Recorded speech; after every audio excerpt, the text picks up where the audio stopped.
드디어 이제 빌립보서의 이 마지막입니다. 빌립보서의 이 핵심 주제, 가장 중요한 단어가 여러분 뭐였는지 기억나시나요? 예, 다음 주에 1장부터 다시 하면 될 것 같습니다. 이렇게 아마 마음속으로 대답하셨을 것 같아요. 기쁨이라는 단어입니다.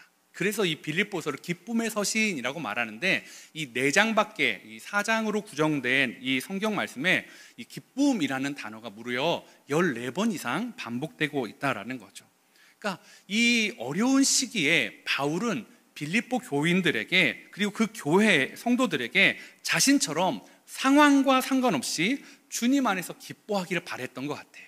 자신은 지금 감옥에 있지만 정말로 그 상황과 상관없이 주님 안에서 기뻐했던 것처럼 그들도, 빌립보 교인들도 그렇게 하기를 원했기 때문에 기뻐하라 라는 단어를 계속 반복하고 있다라는 거죠. 이 기쁨보다는 좀 적지만 한 10번 정도가 이 빌립보서에 반복되는 단어가 있는데, 그게 바로 생각하다라는 단어입니다. 그러니까요, 지금 기쁨이 넘치는 사람, 기쁨이 넘치는 공동체가 되기 위해서 무엇을 생각해야 할까? 바울은 그건 역시 이 빌립보 서신에 담아놓고 있다라는 거죠. 빌립보 4장 8절은 어떤 것들을 생각해야 되는지를 좀 구체적으로 이야기해 주었습니다. 끝으로 형제들아, 무엇에든지 참되며 무엇에든지 경건하며 무엇에든지 옳으며 무엇에든지 정결하며 무엇에든지 사랑받을 만하며 무엇에든지 칭찬받을 만하며 무슨 덕이 있든지 무슨 기림이 있든지 이것들을 생각하라. 바울이 말했던 참되고 경건하고 옳고 정결하고 사랑받을 만하고 칭찬받을 만한 것들은 어떤 것들일까요? 아마 그가 생각하고자 했던 모델이 있었을 것입니다. 그게 빌립보서 2장 5절에서 이렇게 말합니다. 너희 안에 이 마음을 품으라. 곧 그리스도 예수의 마음이니. 즉 그들이 생각해야 됐던 것은 예수님의 마음, 예수님의 생각이 어떤 것이었을까, 그것을 생각해야 된다라는 것입니다. 바울이 말하는 기쁨의 비결 역시도 예수님이 생각하셨던 것을 생각할 수 있다면 너희는 상황과 상관없이 기뻐할 수 있다라고 말해주고 있다라는 거죠. 그런데 우리 안에는 예수님의 생각만이 있지 않습니다. 나의 생각과 예수님의 생각이 동시에 싸우면서 충돌될 때가 있다라는 거죠. 그러면 예수님의 생각대로 살아가려면 나의 생각이 예수님의 생각 앞에서 꺾여지는 과정이 반드시 있어야 된다라는 거죠. 이 과정이 없이 드려지는 예배, 이 꺾여짐이 없이, 나의 생각이 꺾여짐이 없이 드려지는 기도는 때로는 좋을 때도 있지만 때로는 상처를 받고 그것 안에 넘어짐이 될 때가 있다라는 거죠. 그러한 과정이 없이 드려지는 나의 뜻만을 구하는 예배 기도는 사실은 하나님 앞에 이거 들어주세요, 이거 이루어주세요 라고 마치 청구서를 내미는 것과 같지 않을까요? 그냥 내 뜻대로 돼야 행복하고 기쁘다라는 것을 그렇게 요구하는 거죠. 그러므로 우리가 내 뜻을 하나님 앞에 올려드리고 내 욕구만을 하나님 앞에 올려드릴 때 그것이 거절되고 이루어지지 않을 때 우리는 기쁨을 놓칠 수밖에 없다라는 것입니다. 당연히 기쁨이 사라지겠죠. 그러나 나의 생각을 꺾고 예수님의 생각으로 하나님께 나아가면 하나님의 뜻은, 예수님의 생각은 반드시 내 삶에 이루어지기 때문에 우리는 상황에 상관없이 기뻐할 수 있다라고 말하고 있다라는 거죠. 바울이 말했던 이 빌립보서의 기쁨의 비밀이 바로 이것이다라는 것입니다. 이제 바울은 편지의 마지막에 이 기쁨의 공동체가 생각하기 원하는 것을 다시 한번 정리해주고 있습니다. 기쁨의 공동체가 생각해야 되는 것, 첫 번째는 나는 성도다라는 겁니다. 예전에 MBC에서 방영됐던 나는 가수다라는 프로그램을 아마 좀 보셨던 분들이 있으실 겁니다. 거기에 나왔던 가수들 여러분 기억나시나요? 여러분이 좋아하는 가수들도 많이 나오셨을 텐데요. 아주 유명한 가수들이 나왔어요. 그러니까 무명한 사람은 잘 나올 수가 없었어요. 누가 봐도 가수인지 아는 사람, 나 가수예요 소개하지 않아도 저 사람은 가수지 아는 사람들이 나왔다라는 거죠. 근데 프로그램의 제목이 뭐죠? 나는 가수다라는 거예요. 즉, 나 가수입니다 알아달라는 게 아닙니다. 내가 참가자들이 가수인지 몰라서가 아니라 내가 왜 가수인지를 보여주는 자리가 나는 가수다. 나의 정체성, 나의 노래, 나의 꿈들을 이야기하는 자리가 바로 그 프로그램이었다라는 거죠. 바울은 예수를 믿는 우리는 성도다라고 정체성을 정의해주고 있다라는 것입니다. 21절에 그리스도 예수 안에 있는 성도라고 말하고 있습니다. 교회에 다니는 몇몇 분들은 이 성도라는 말을 굉장히 부담스러워하는 분들이 있으실 겁니다. 왜냐하면 성도, 거룩한 사람들이라는 뜻을 가지고 있지 않습니까? 그러니까 어떤 아직 신앙적인 신앙의 모습이나 생각 안에서 아직 거룩하지 않아, 나는 아직 거룩한 모습이 부족해 라고 생각하는 분들은 아유, 나는 성도라고 불러주지 마세요 라고 하는 분들도 가끔씩 보게 됩니다. 그리고 그런 분들은 이렇게 불러주기를 원하죠. 저는 초신자입니다. 아직 초보예요. 근데 어떤 분들은 이렇게 말하시는 분도 있어요. 나는 오래 믿었지만 초신자예요. 이렇게 말하는 분도 있다라는 거예요. 그러나 바울은 믿은 시간이나 삶의 성숙도가 아니라 그리스도 예수 안에 있는 이라는 위치로 성도를 정의하고 있다라는 거죠. 나 몇 시간 믿었어, 몇 년 믿었어, 그게 성도냐 아니냐가 아니라 나 예수님을 이만큼 닮아갔어, 그것도 나는 성도고 나는 그렇지 못한 사람이야라가 아니라 뭐라고요? 그리스도 예수 안에 있는 그 위치가 성도냐 아니냐를 구분하는 것이다라는 거죠. 그러므로 예수 안에 있으면 모든 사람이 성도라는 것입니다. 그러면 아마 이 자리에 있는 분들이 이런 마음이 또 드시는 분도 있을 거예요. 저는 완전히 예수님 안에는 들어가 있지 않아요. 한 반절 정도 발만 걸쳐놨어요. 어떤 분들은 가정의 평화를 위해서 아내 때문에 어쩔 수 없이 왔어요. 아니면 우리 부모님이 맨날 교회 가라고 하는데 효도하는 마음으로 오늘 교회 갔다 왔어요 하면 부모님이 그 마음의 평안이 있으니까 그렇게 나오시는 분도 분명히 있을 거라는 거죠. 그런데요, 그런 분들 한번 그래서 나는 아직 성도는 아니에요, 나는 완전히 안에 있지 않아요, 한 반만 걸쳐서 하는 분들은 이 마틴 로이드 존스 목사님의 이 성도에 대한 정의를 제가 한번 읽어드릴 테니까 한번 잘 들어봐 주십시오. 내 생각 속에 하나님이 계시고 내 안에 그를 더 참되게 섬기고 싶어하는 마음이 있다면 나는 성도가 맞습니다. 내 생각 속에 하나님이 계시는 거예요. 얼마만큼 잘 살고 못 사냐 문제도 있지만 하나님이 계셔서 말씀에 이렇게 하라고 했던 것 같은데, 하나님은 이렇게 하기를 원하셨던 것 같은데, 하나님대로 살아야 되는 건 아닐까? 그런 하나님이 계신 분들은 바로 성도다라는 거죠. 더 참되게 하나님을 더 잘 섬기고 싶은데 그러지 못해서 왠지 죄송하고, 때로는 그 마음이 너무 커서 교회 가기도 너무 쉽지 않아, 난 너무 변하지 않아, 그런 마음을 갖고 계신 분들도 성도가 맞다라고 이 마틴 로이드 존스 목사님이 말하고 있다라는 거죠. 왜냐하면 성도가 아닌 사람들은 그런 마음 자체를 갖지 않아요. 하나님에 대한 그 껄끄러운 마음 자체도 갖지 않다라는 거죠. 그런 고민이 있다면 여러분 안에 성령님이 계시다라는 거죠. 성령님이 여러분 안에서 일하고 계신 것을 보여주는 증거, 그리고 그 증거, 성령님이 계신 분들은 하나님의 사람이고 성도라고 부른다라는 것입니다.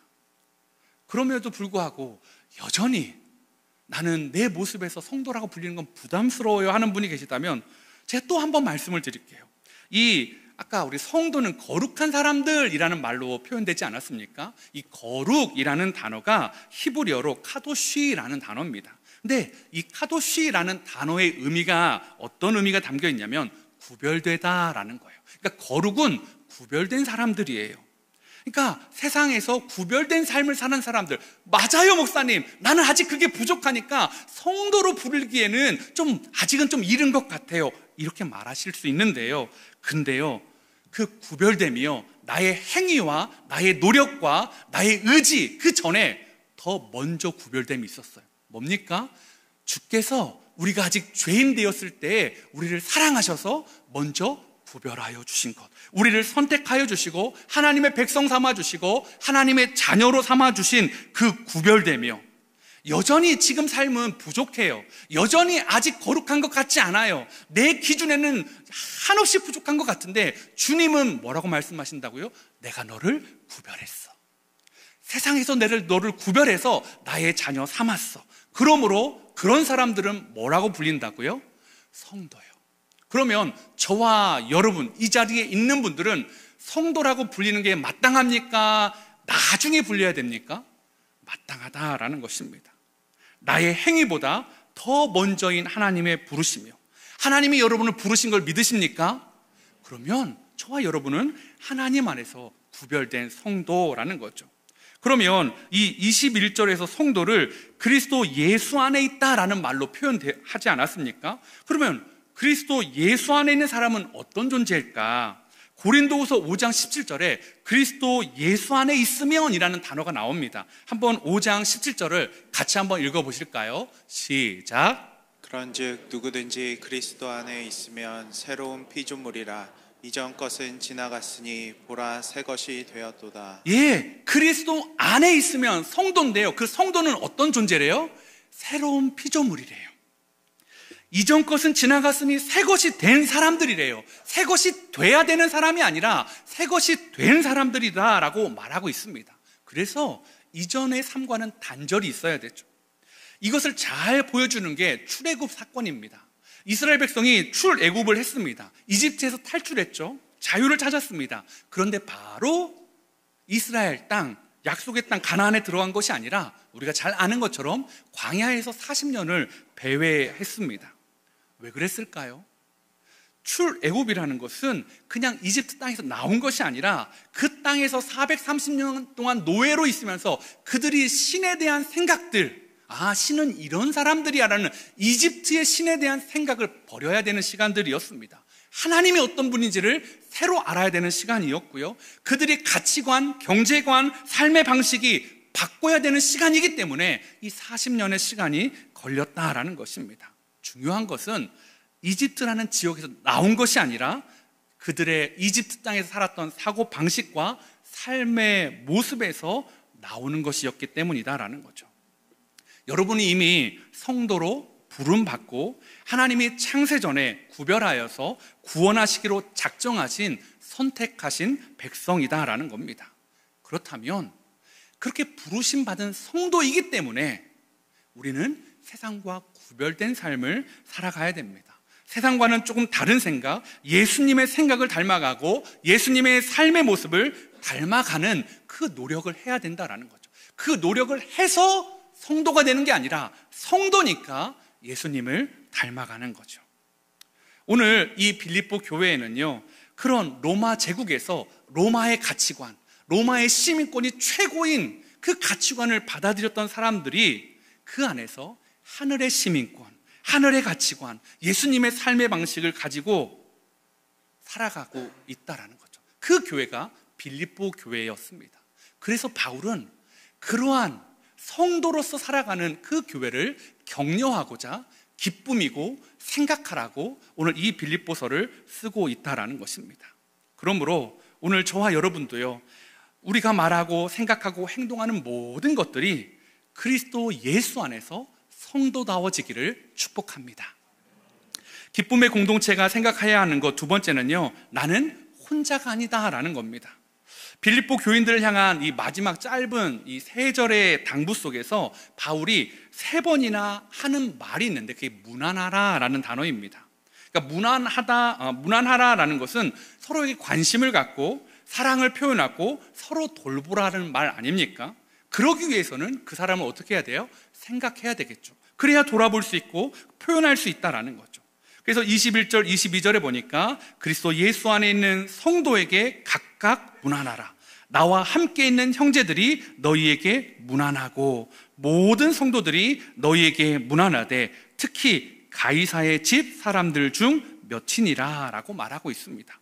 3번이나 문안을 이야기하는 것은 그냥 단순한 반복이 아닐 것 같아요. 바울과 함께 있는, 나와 함께 있는 형제들이 누굴까 보니까 이 당시에 누가 바울과 같이 있었을까 보니까 골로새서 4장 14절에는 두 사람을 이야기하고 있더라고요.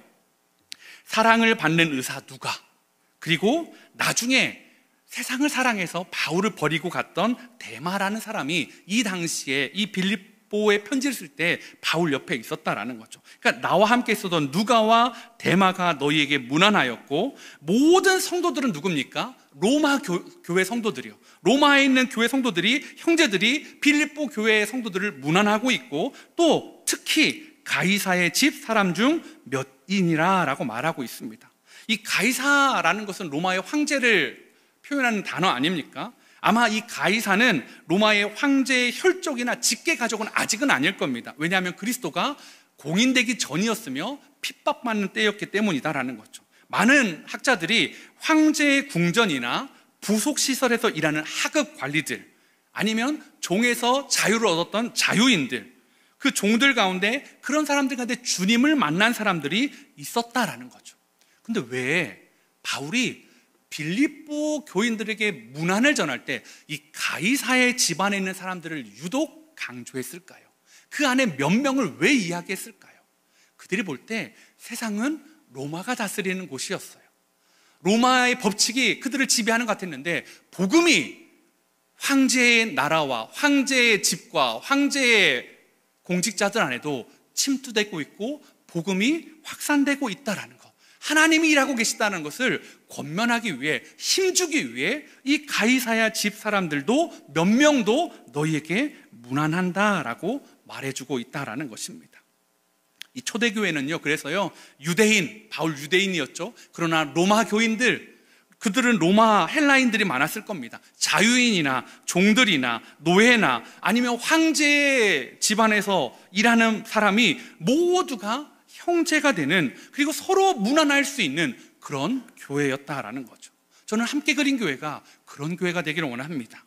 마틴 로이드 존스 목사님은 이런 초대교회의 특징을 이렇게 말씀해 주고 있습니다.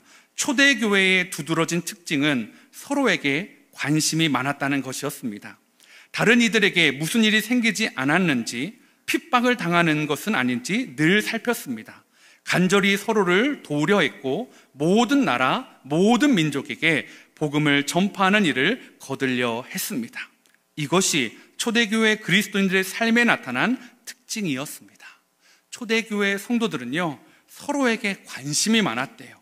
어떤 일이 저 집안에 생긴 것은 아닐까? 아니면 저 지역 교회에 어떤 핍박이 있어서 그들이 그 지역을 떠나서 우리 동네로 넘어온 것은 아닐까? 살피고 서로 도우려고 하고, 그리고 모든 나라와 민족에게 복음을 전하기 위해 애썼던 사람들, 그들이 초대교회 그리스도인들이었다라는 거죠. 초대교회는 이처럼 신분이 장벽이 되지 않았습니다. 인종도 장벽이 되지 않았고요, 정치적인 신념도 장벽이 되지 않았습니다. 그냥 자신 안에 있는 틀을 넘어서 주님 안에서 하나 되는 놀라운 일이 계속 일어났다라는 거죠. 여러분, 초대교회만 그래야 될까요? 오늘날 교회도 무난해야 됩니다. 함께 그린 게 오신 분들 중에 지금 저희 교회보다 훨씬 더 큰 사이즈의 교회에서 오신 분들이 있을 거예요. 그런 분들은 교회가 너무 작아져가지고요, 좋아요. 반면에 부담스러워요. 뭔가 하면 다 알아. 우리 애가 뭘 했는지, 우리 집에 뭐가 있는지 알아서 좀 부담스럽다 하시는 분들도 있고요. 또 반면에 좀 더 작은 교회에 있다가 우리 교회 오신 분들 중에서는 왔는데 인사도 안 해줘요. 우리는 배려하려고 그런 거잖아요. 혹시나 어서 오세요, 처음 오셨어요 그러면 이럴까봐. 저희는 이제 그런데 이제 그런 분들도 너무 계시고, 그럼 어떻게 해야 되냐고요. 그런데 저는 그래도 무난해야 되는 것 같아요. 왜냐하면 제가 지난 몇 주간 이 문안의 위력을 실감하게 되었다라는 거죠. 제가 한 2, 3주 이렇게 좀 아픈 얘기들을, 제가 육체의 연약함을 이렇게 이야기했더니요, 그 29개 교회 어떤 목사님이 이렇게 연락을 주시는 거예요. 그래서 어쩐 일이에요? 그랬더니 목사님, 제가 설교를 들었어요. 그래서 제가 대뜸, 목사님 제 설교를 왜 들어요? 그냥 들었어요. 근데 입술이 다 터져가지고 너무너무 안쓰러웠어요. 목사님 괜찮아요? 근데요, 그 동역자라는 거예요. 우리가 지금은 교회가 나눠져 있지만 동역자구나. 그냥 듣고 그냥 넘어갈 수도 있는데, 그냥 듣고 설교 평가하고 이 분위기, 교회 분위기 어떻네, 넘어갈 수도 있는데 이야기를 해주는 거예요. 그리고요, 그뿐만이 아니라 너무나 많은 성도님들이 보이지 않는 곳에서 저를 위해 기도해 주시는 거예요. 해주셨죠? 그리고 또 성도님들이 마음을 표현해 주시는, 볼 때마다 목사님 괜찮으세요? 입술이 지금 많이 좋아졌네요. 그렇다고 제가 또 혀까지는 내보일 수는 없으니까 그래도 많이 좋아지고 있습니다. 또 그런 분들 많이 물어봐 주시고요. 그런데 어떤 분들은 또 제가 이렇게 하니까 우리 교육자들 힘들까봐 또 책상에다 이렇게 비타민도 하나씩 놔주시는 분도 계시고, 또 제 방 문고리에다가 이렇게 또 비타민 하나 걸어주고 가시기도 하고요.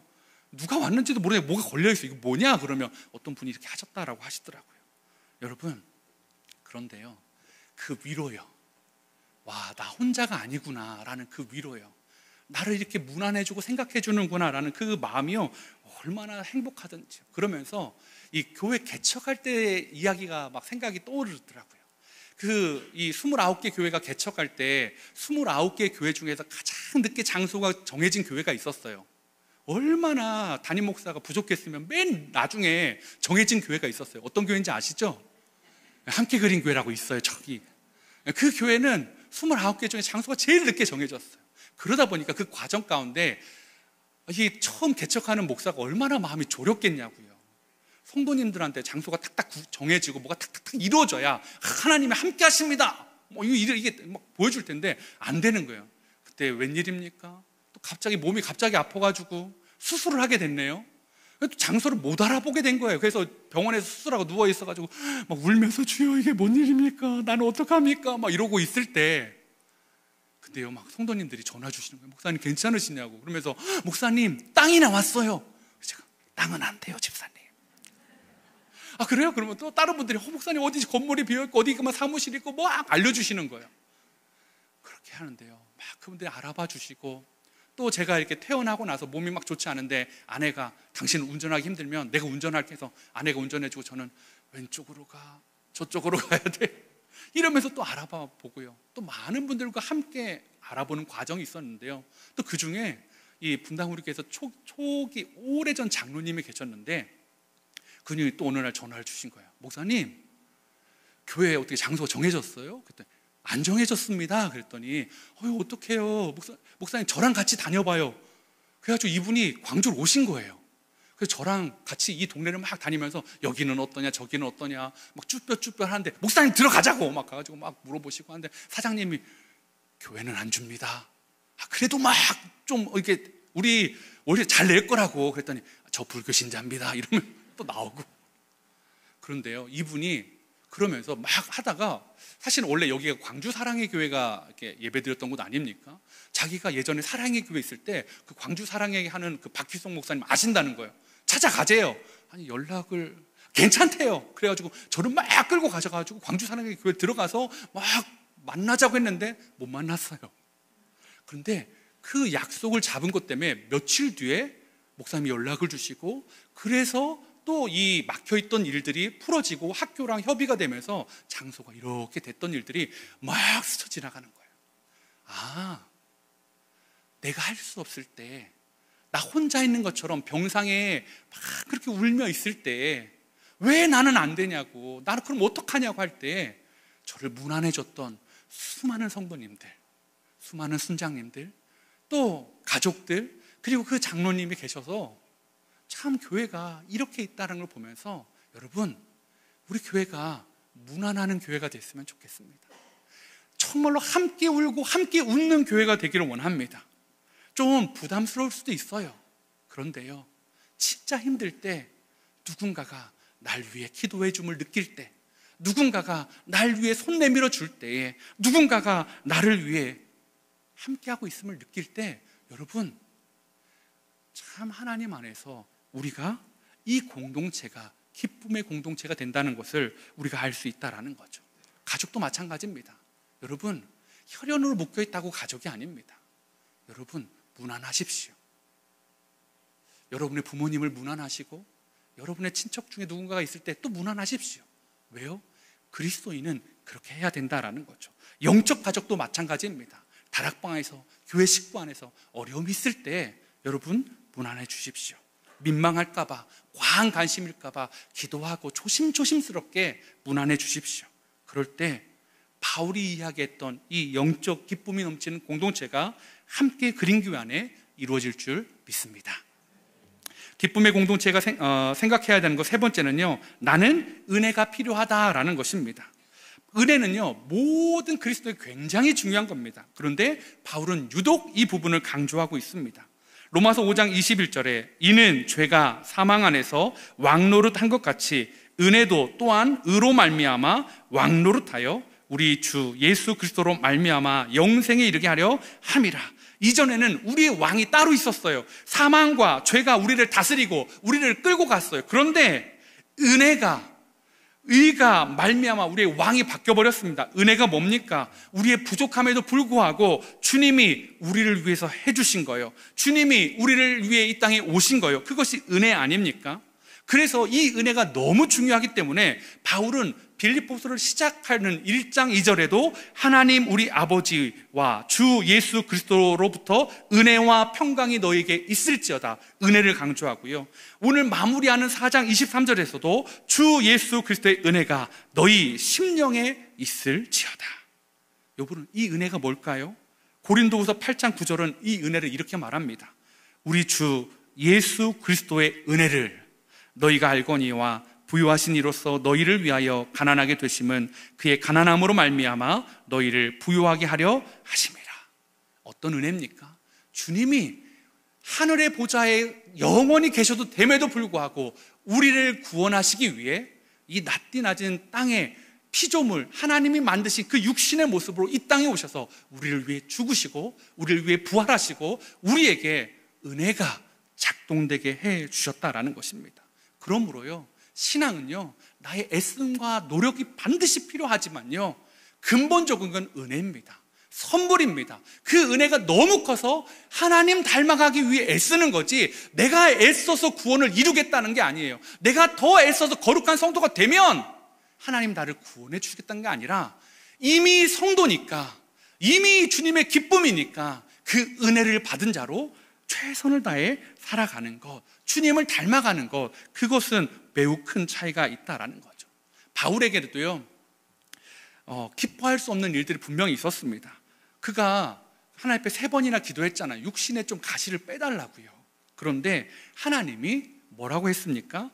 나의 은혜가 너에게 족하다고요. 바울이 원하는 은혜는 뭐였어요? 육신에 가시를 빼주는 은혜였어요. 그런데 하나님은 뭐라고요? 너에게 준 예수 그리스도의 은혜, 십자가의 은혜만 있으면 그 가시 박혀 있어도 괜찮아. 나의 은혜가 약한 데서 강함이 될 거야. 너 괜찮아. 여러분, 이것이 은혜로 충분하다라는 것입니다. 여러분, 우리 삶에 가시가 박혀 있잖아요. 잘 안 빠지는 것들 있잖아요. 그럼에도 불구하고 여러분을 구원하여 주신 그 예수님의 은혜가 여러분 충만하십니까? 그 은혜로 충분하십니까? 그런 사람들은 바울이 빌립보서를 통해 고백했던 상황에 상관없는 기쁨이요, 상황에 상관없는 그 은혜요, 그것들을 누릴 수 있다라는 것입니다. 오늘 저와 여러분이요, 이 교회 안에서, 이 공동체 안에서 이 기쁨을, 이 은혜를 누리시는 함께 그린 교회 모든 성도님 되시기를 소망해 봅니다. 우리 시간에요,